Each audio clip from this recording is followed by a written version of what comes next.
right, everyone, welcome to the Asparagus class. This is our speakers panel. My name is Jenny Carlio. I'm the project director and the agent in Cape May, and welcome to Somerset County as well. So we have here Sherry Wade. She's a chef. You saw her in the video. Originally, she was a restaurant owner in Philadelphia. Now she grows in Cape May. And also this is Tom Shepard, our farmer featured in the video of Shepard Farms. And we have here Dr. Stephen Garrison. Steve worked at Rutgers for over 30 years in asparagus breeding. So please welcome the panel, and we're going to start asking questions now. Okay. So does anyone have a favorite variety? Well, I think the important thing is to select an adapted all-male hybrid variety. We've done testing in many years here in New Jersey, and we've identified and bred the varieties here, and so they're all well adapted. Some of them have different characteristics as far as size, earliness, color, tip tightness, but they're all suitable. I think the ones that are mentioned in maybe in the handout, Jersey Giant, Jersey Knight are the standards, Jersey Deluxe, and there's a number of new hybrids just coming on the market right now that are probably superior to those older varieties. Well, I want to start with saying we owe a debt of gratitude to Steve for the varieties we have. Rutgers has done a wonderful job. It was in the 60s that we had a disease that wiped out the crop. At one time, New Jersey had 30,000 acres of asparagus. Now there's, I think, 1,600 acres of asparagus in New Jersey. And that's all because of Rutgers gave us those varieties, and they were used all over the world. But yeah, some of the original varieties that they came up with, the all males, the Supreme, the Deluxe and all that are very good. Some of the new ones they have are just coming out with names. The Sequoia is really good. We're trying that. And our yields are higher. And the tip, like Steve said, it's a really important tip. You mentioned in your talk about not having it expanding. Yeah. That's a dead thing. If you start having open head tips, your customers won't want it. So you have a good tight tip. That's what you want. You need a variety that stays that way for as long as possible. And some of these new varieties are good at that. Thank you. Is there a difference between varieties in the harvest window? So do different varieties come into harvest at different times? There's a slight difference. For example, Jersey Knight is later season. Jersey Supreme, I would say, is one of our earlier ones. There might be a difference of only about 7 days. Would you say, Tom? 7 days to 2 weeks. Sometimes the Supreme will be earlier. Yeah. And a lot of times that's the higher market window for us selling wholesale. If we can get asparagus by Easter, it's great. By Mother's Day is really good. And then after Mother's Day, the market goes down some. So yeah, if you can get earlier stuff, but the Supreme at the tail end starts to flower, and we have to stop on it. Okay, good. How about the average cost per acre to plant? Well, that's going to depend on your if you're using crowns or transplants. I think we mentioned in the film that you can get seed for 4 or 5 cents a seed and probably produce your transplant for 10 cents, whereas that crown is going to cost you 14.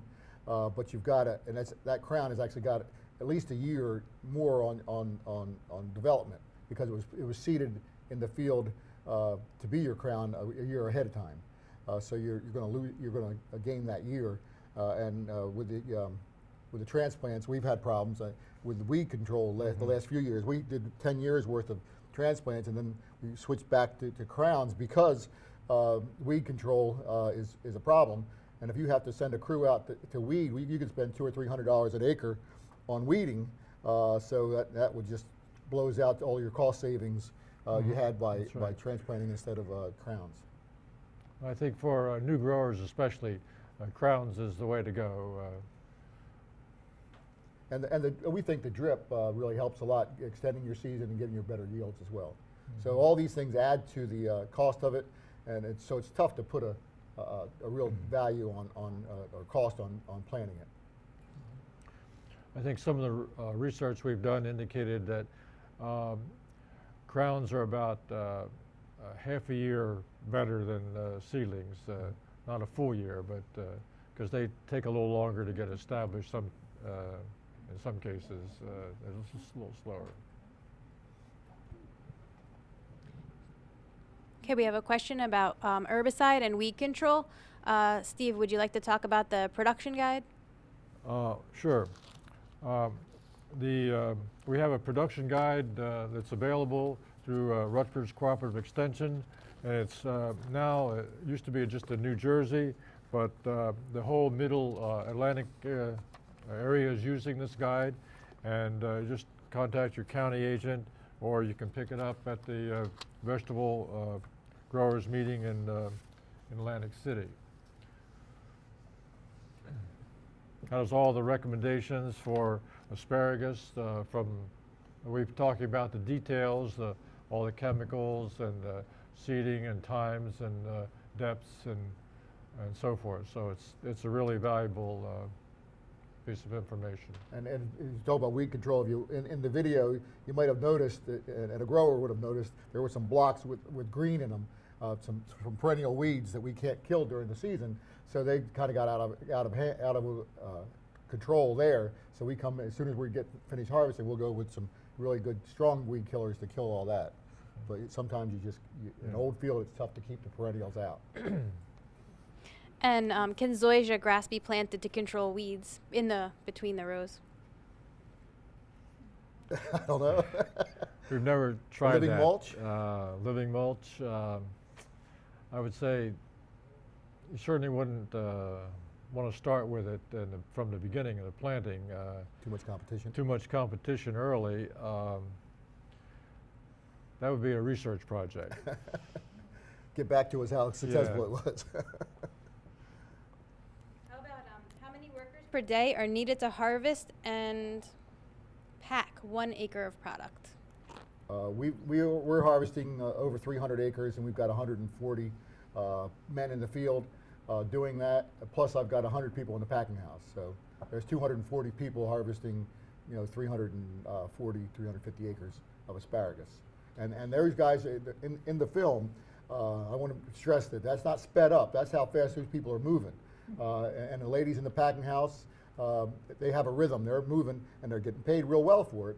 But on a smaller scale, without those skilled people, it might even take more per acre. So, a person to the acre, I think, would be at least. And from Somerset County, they would like to know, do you have a challenge getting good workers to help?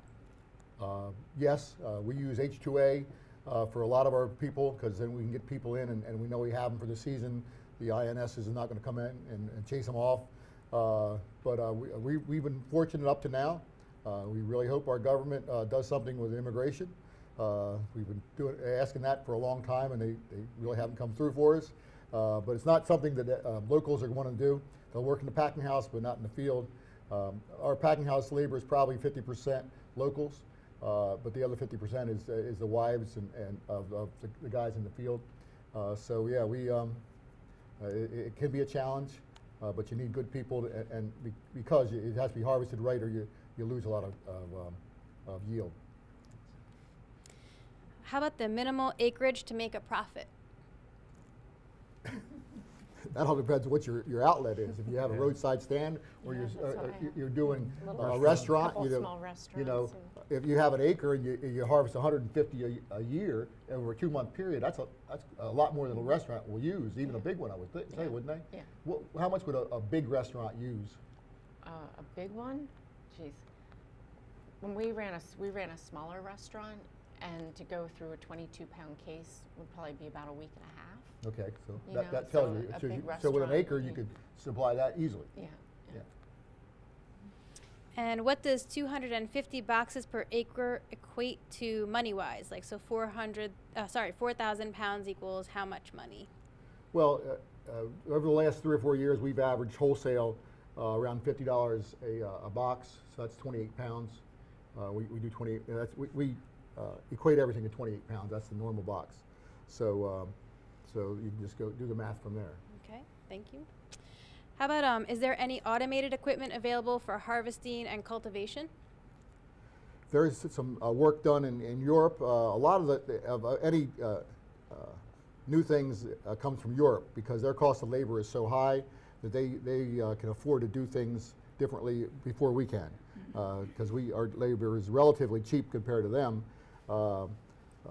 We stay with manual longer than they do, but there are some things they're using for it, but I'm not too sure it would work in our situation because we have sandy soil, but we also have stones. Yeah. And any knife that's used on a machine that hits one of those stones is going to break, and you're going to have to replace it. So it hasn't worked for some other machines and other industries because of our soil.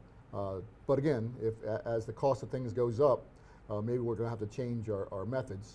And maybe if we have a customer like a restaurant that doesn't care whether it's 9 inches long or not, you just want asparagus, so we could cut it mechanically and sell a restaurant the smaller stuff because you're going to cut it up anyhow. I mean, I'm just saying other customers, and maybe we're going to have to adapt that way, but hopefully it's not before I retire.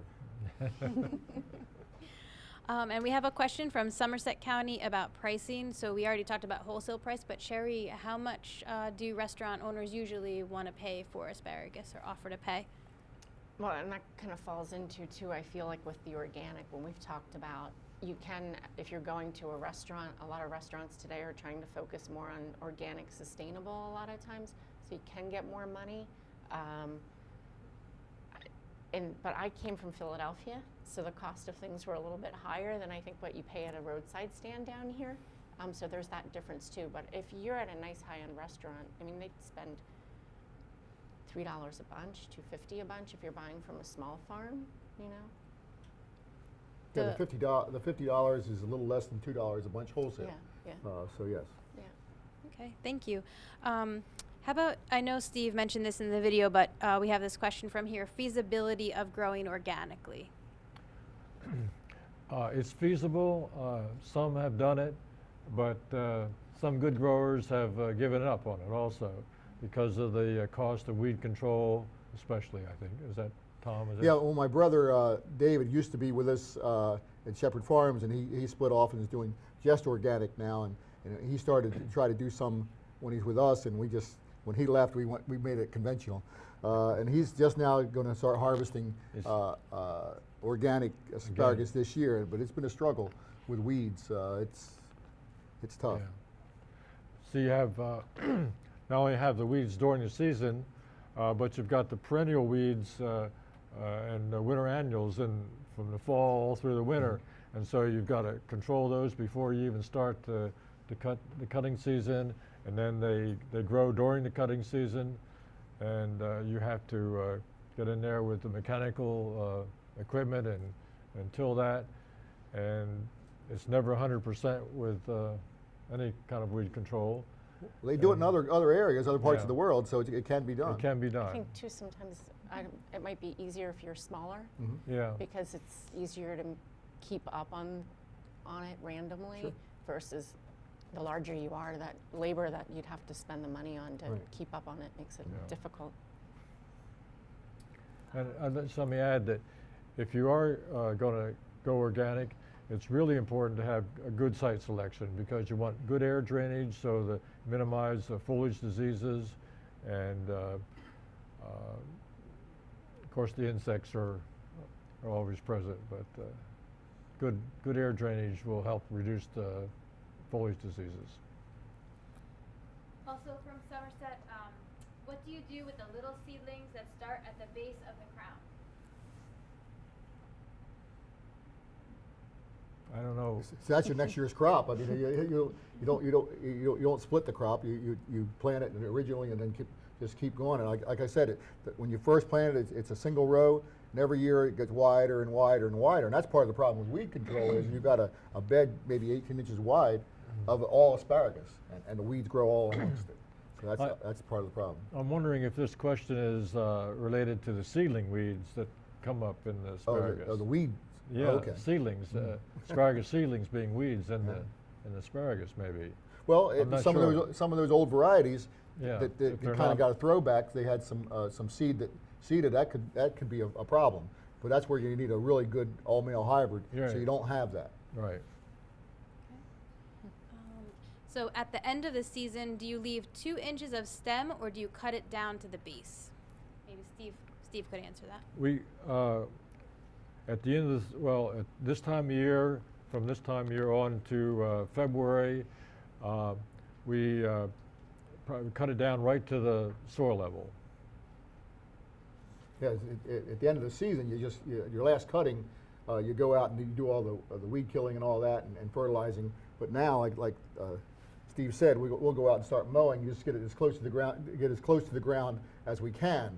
We'll sometimes use a flail mower and go over it twice to get it just as close to the ground as we can. Is it bad for the crop if you leave a little bit? If Just a it's place for higher, disease. it's just for disease reasons?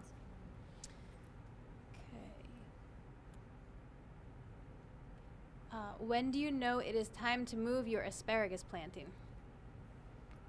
I guess that probably means when do you know it's time to finish, terminate your yield, your harvesting, and to plant another crop. And I think you probably should keep a record of your yields, and if they really are starting to go down and size is down, the tips are poorer quality, especially toward the end of the season, then you need to plan ahead several years so you can be ready to plant and be ready to harvest, so that you don't have a discontinuity in your production system. So you have to plan that ahead into it. Yeah, just like Steve says, we keep track of every section every year, and as it starts to go down, here's the old asparagus we took out last year was Jersey Night, and had gone from 121 down to 90 to the acre, and so it was time to come out. It was, and we needed that ground for other things. And the great thing about following asparagus is the next crop or next 2 crops are wonderful because of all the roots that are there, all the organic material, and we had a field of peppers after the 20 years of asparagus that was just our best field by far this year. Wow. So yeah, it's but you can never go back to asparagus. Isn't that pretty accurate? That's right. It's best to plant if you're starting out fresh. Most likely you have not had asparagus in that area before, but we say the longer you can plant between crops, the better. Minimum is 10 years. I'd like to see 15 or 20, right, Tom? Yeah, we didn't start till '97, so we don't have the history of it. So yeah. Okay, thanks. If we could have everybody on the panel, including myself, speak a little bit louder, that would help people in the audience here. The mics are working in Somerset, but are the male rhizomes, when harvested, less tender than female? No, there's no difference between male and female shoots as far as quality is concerned. Okay, the female shoots, on the average, have larger diameter, but as far as quality, there's no real difference. I learned that. I didn't realize there was a difference, that there was male and female. I had no clue. Well,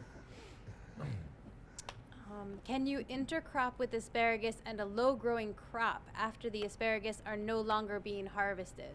So not like a living cover crop, but an actual crop, intercropping.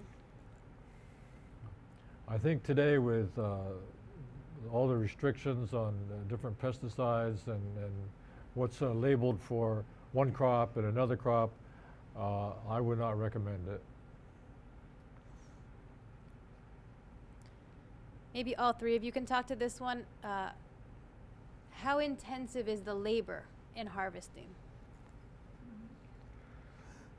You walk across the field, bend it over for 10 hours a day, see how intense that is. I'm not going to do it. I got too much to bend over. But I did it one time in my life. It's, you have to be in good shape. And the first couple of weeks, because I do a lot of cutting on the research plots here over the years, and first couple of weeks are a little bit tough, but then I'm getting in shape and I can handle it. But if you're doing it commercially and expecting to move through the field like you saw in the video, you really have to be in shape. We're not going to get hired. I could do it for half hour probably. Do you remove the female crowns? No, we do not. There's not an easy way to there's no good way to determine whether a crown is going to be male or female when you plant it. They all look the same until you can see the flowers, essentially. So we can't, there's no good way of separating male and female crowns when you're at planting time. Unless you see berries in the field at one point, and then maybe you could. Well, then if you see berries in the field on an established plant, then if you want to dig it out, you can, but then you lose the production from that area. So we don't recommend that because you damage the roots of the adjacent plants also. Right. Tom, you have given us some really interesting information in all the folders. Do you want to talk about, maybe you can hold it up and show the camera and the audience which ones you're talking about when Well, you okay. go through them? Let me go to the one, my rough sketch of how you plant it. And anybody that's planting it would be similar to that if I can find it in this pile of stuff here.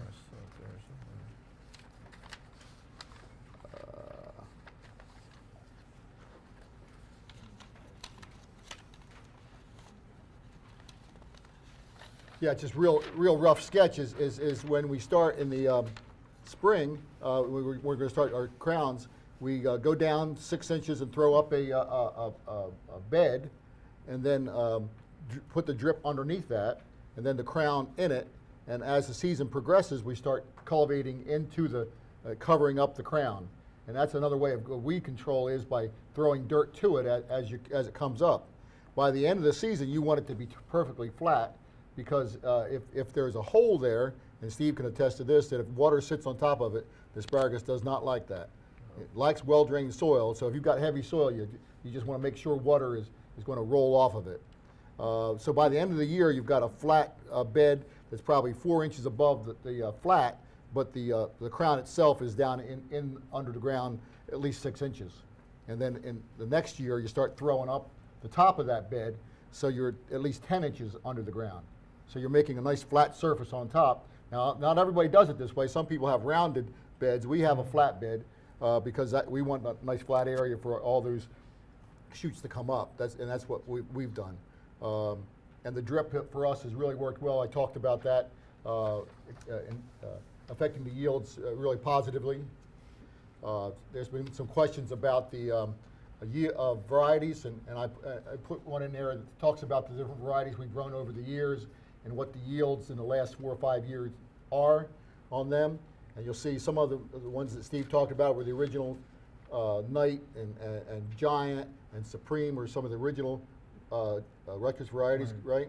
And some of the new ones, you got one down here, this 982, if you look at it, it yields as high as 300 to the acre. And that's one that Steve came up with a numbered variety up until last year. Now, no, they never did name that. No, they one. did not name it. Ironically, Rutgers produced it. Works well in New Jersey, but what I understand is it doesn't work well in other states, so the seed producers decided not to carry that one on. Yeah. So that is more of a niche type of variety, apparently. It's beautiful for us. Yeah. And then there's some other varieties down here that have now been named by some of the seed companies. The Sequoia is a good one. That was 1118, 1113. So yeah, Steve has given us some varieties here, some numbered varieties over the years to try. But the problem is that we like them, and then the seed companies don't expand on them. So there are all kinds of information here about what kind of yields you can get. So deal with it as you see fit. Now the new varieties, you guys say you have a much better head control, right? The newer varieties that we've released, much better tip tightness than the old ones. The old varieties were sort of developed for dual purpose, both processing and fresh market. And for processing, you didn't have to have quite as tight a tip to get a marketable spear.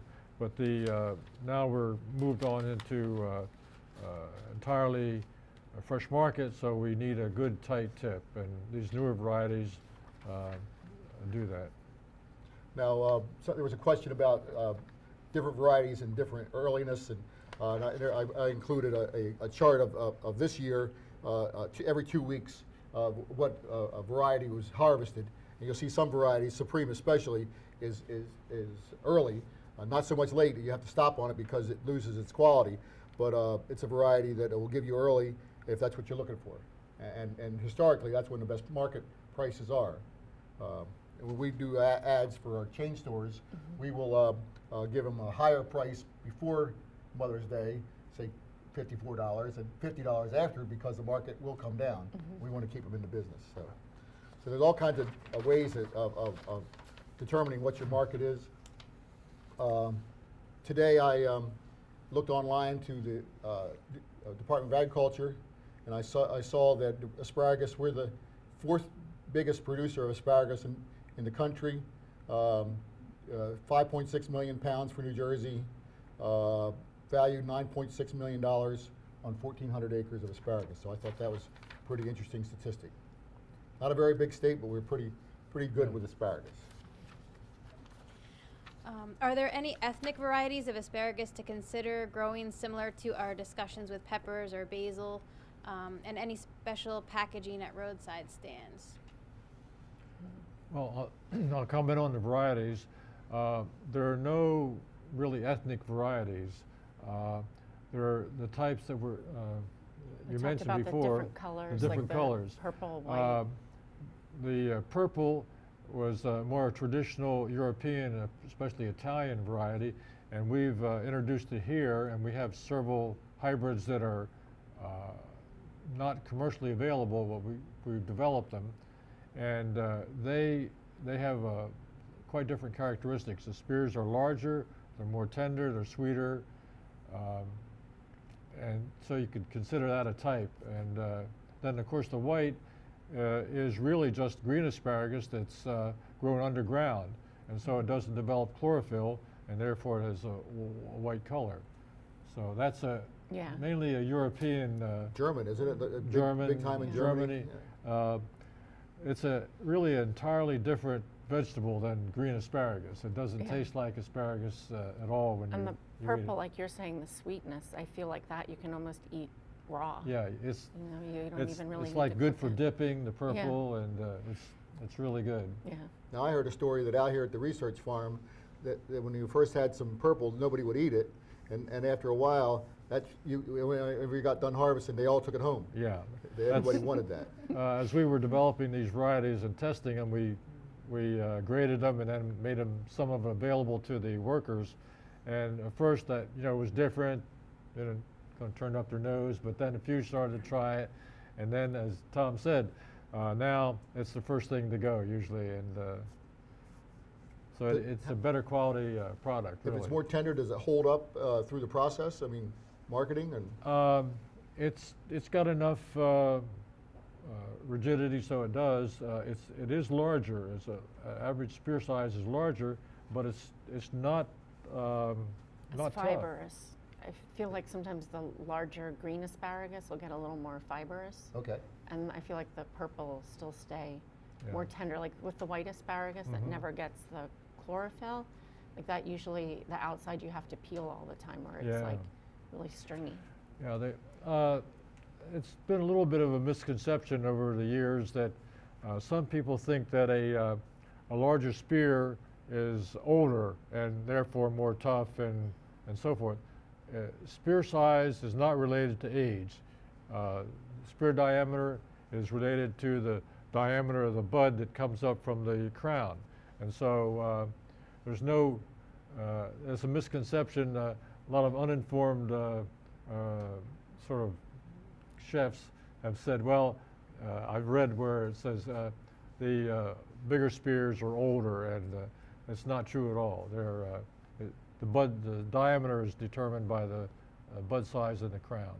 But there's a lot of people that like you said, the spaghetti ones, they like these. Oh, that's the best. That's all right. We have that. We'll sell that to you. Yeah. And then the big ones, some of these big steak restaurants, that you get 3 pieces of Three asparagus this giant big ones. for $10. Or if you and I don't know, is there any truth to when when you're starting a new planting area, sometimes they'll come up different sizes. Is that just because of the spacing and they're not filled in yet, or does that change? They'll come up at different sizes, different crowns that may be more vigorous than others and get a better start. And so they're not exactly uniform like a cookie cutter. That's why we have to grade them into the different size categories. But each variety sort of has its average size and its distribution of sizes. And it's slightly different for each variety. Some are average smaller spears, and some average large spears.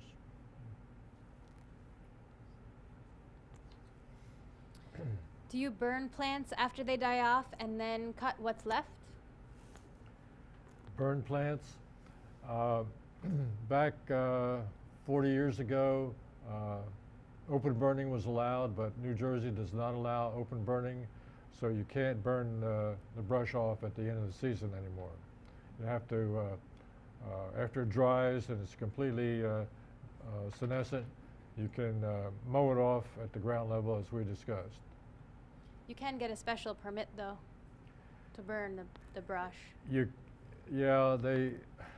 Well, you can. Like you said, you can get a permit from the state, and you have to notify your local fire company whenever you're ready to go. Make sure the wind's not blowing in the wrong direction. And it's not easy. No. And when it's time to go, it's time to go. So in Florida, they burn sugarcane all over. So, but that's not New Jersey.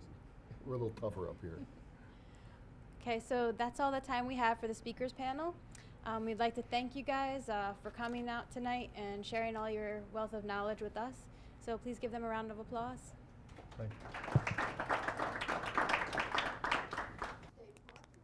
So SWOT analysis stands for strengths, weaknesses, opportunities, and threats.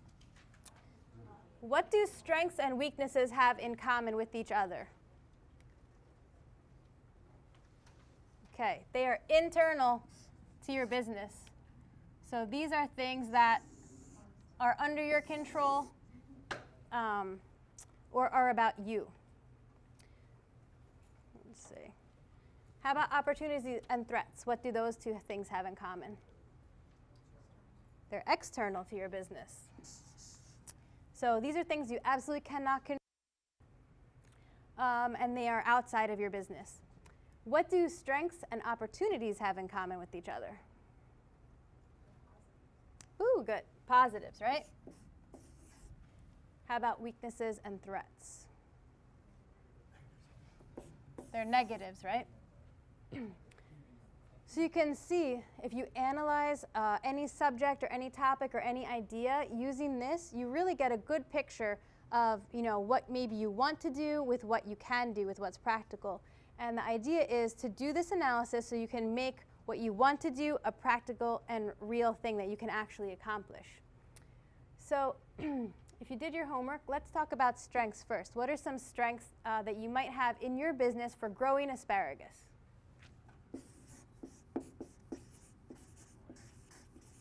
What was that? Finance. If you have money, that is definitely a strength, right, Tom? Yep. You start out with money, it's always a positive. Yep, that's something that is a big problem for beginning farmers in America. It's land, capital, and labor. Those are the three limitations that beginning farmers typically have. What else could be a strength in your business for starting asparagus? You said land, that's a big thing. Land, yep. As Steve said, it's the right kind of land. Like arable, right? Well drained. Yep.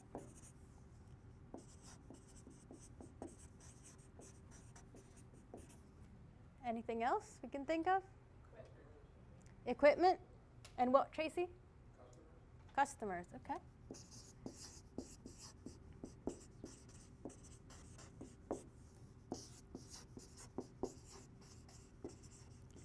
Now, equipment is a very interesting one because I was telling someone earlier, sometimes farmers don't always know what they have to offer, but they might have a whole barn of equipment available to use that, maybe it's specialized or maybe it's something that nobody else has.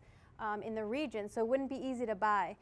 So equipment is actually a really big one. And customers, obviously, you know, you can grow everything all you want, but if you can't sell it, you don't have anybody to sell it to, then you're out of luck. So that's definitely good strengths, especially if this has to do with the relationships that you have with specific people, because customer relationships are a real relationship, even though they are a business relationship.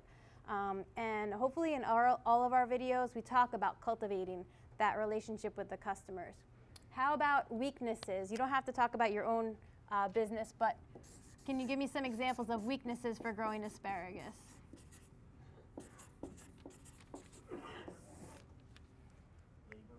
Labor, huge. This is a very big problem for us right now. And so Tom says he uses different programs for securing labor legally. But you know, we know that in asparagus, this is really backbreaking work. So we've got to find a way to do it. Definitely, we have to consider, you know, do we have enough labor to harvest this crop? Because planting is a lot easier than harvesting, right, Tom? Yep. What other weaknesses, what might we have? Regulation. Okay. Is that internal to your business? Oh, that's an external one. Okay, so let's go over to threats, just to put that on here, because it's true.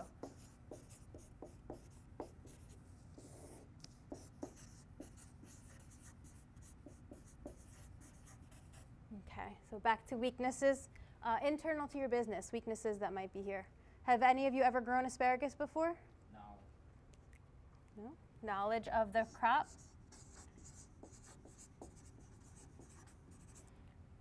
But you get the idea, right?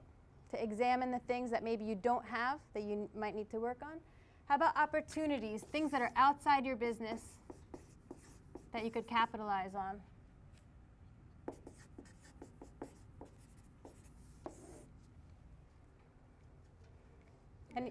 What was that? Demand. Demand, okay.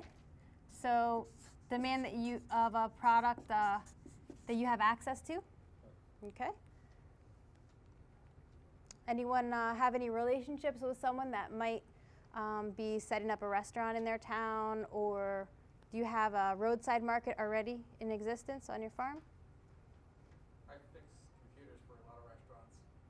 Oh. So they're going to look at me a bit strange saying, why would you want to grow stuff if you can fix computers? But that's where I'm headed, because there are no old guys in my industry. We are retired. Okay. In the 40s, so I'm looking at the end of my life cycle. Okay. So we have someone in the audience who fixes computers and is looking into farming, but he knows a lot of people opening restaurants, or who you fix their computers. Yeah, you fix the computers at restaurants. So we want to take a look at opportunities that you might have around that you can, you know, kind of brainstorm with some ideas, like what exists in your area, in your world, that maybe you can capitalize on that you haven't done yet. So you could potentially do that. So threats. Let's name some threats.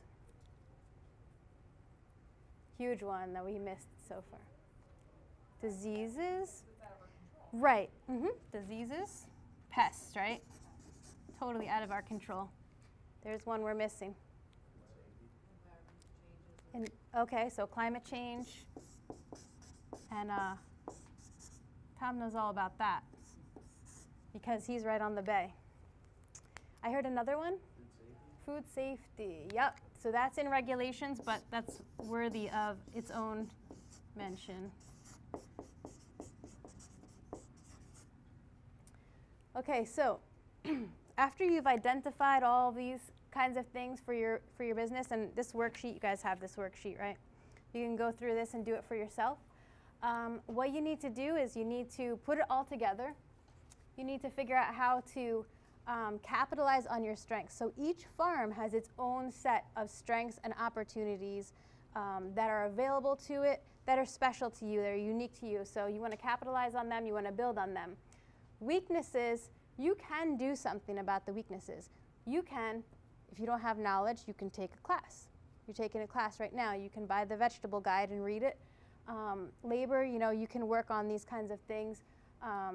education. You can remedy all of these. So in the weakness category, the idea is identify it and write it down, because when you do that, then you can start to work on it and you can turn it into something that's not so terrible. Threats, on the other hand, very hard to manage because you can't control any of these things, right? So what we have is something called risk management.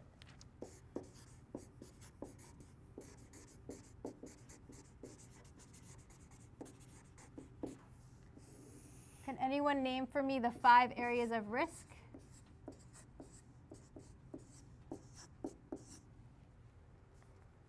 Okay. Financial, legal, human personal,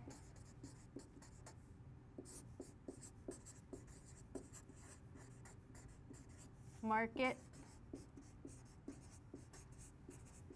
and production.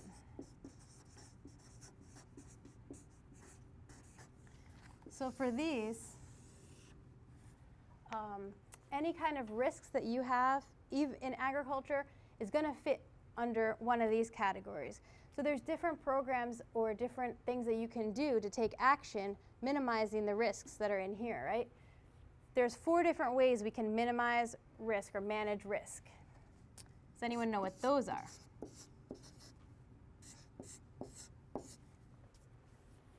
No? Okay. So we have avoid. How can you avoid risk of growing asparagus? Don't grow asparagus. Don't forget that that's always an option. You don't have to grow it. You don't have to be in business. You don't have to leave your computer fixing business to start a farm. Just keep that in mind. You always have an out if you want it. If you think it'll be a better business decision not to go into business, you can do that. What else can you do to manage your risk? Insure against Good. Insure. We call that transfer. Because basically, all right, example, insurance. Basically, you're not removing the risk from happening. You're just you're transferring the risk on your farm to somebody else who's willing to cover that if you pay them contractually, right? So we call that transfer. Great example. We have a lot of crop insurance programs available in our country.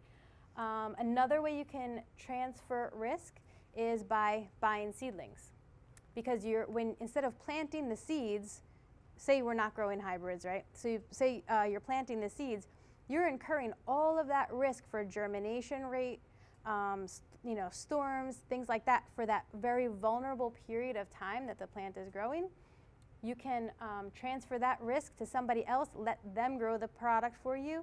And in the case of asparagus, that works pretty well because they're hybrids, which you can't grow yourself. That's a very specific genetic material. And secondly, it's economically worth it, right, as we heard today. What else can you do to manage risk? How about reducing it? How can you reduce risk in growing asparagus? Good. Planting small. I like this one.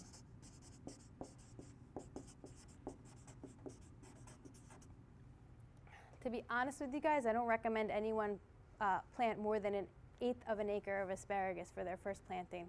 Until you know how to grow the crop, you know how hard it is to harvest. First, grow it a little bit, then you can get bigger. What else can you do to reduce risk?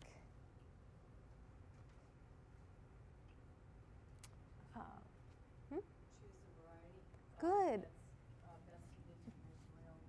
Great answer. So plant the right plant for the right place, right?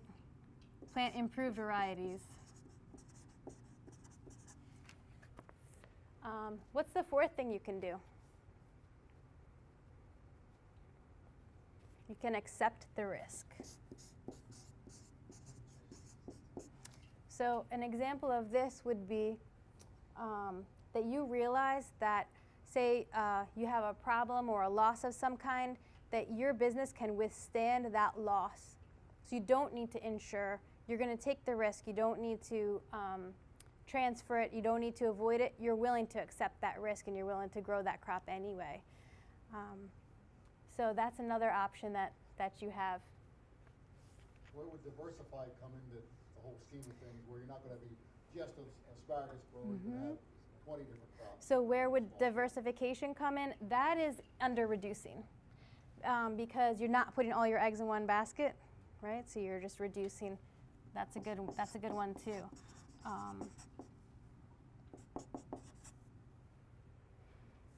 Okay.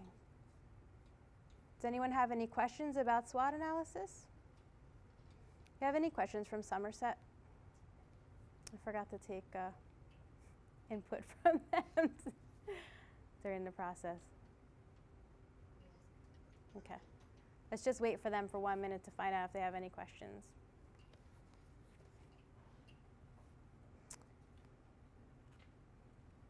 We added to diversify, partner with someone who has experience growing asparagus.